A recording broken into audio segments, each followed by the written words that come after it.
একটা থার্ড পার্টিকে দিয়েছে, সেটার কোনো টেন্ডারে কোনো প্রসিজিওর ফলো করা হয়নি, এবং তারপর জানা যাচ্ছে নাইসা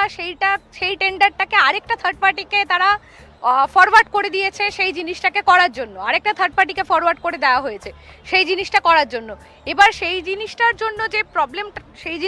যে প্রবলেমটা হচ্ছে নাইসার জন্য, যে আজকে এটার কোনো স্থিরতা নেই এবং টেন্ডার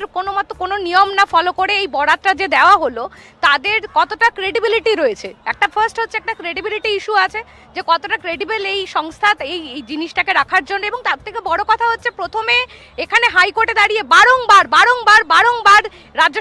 রাজ্য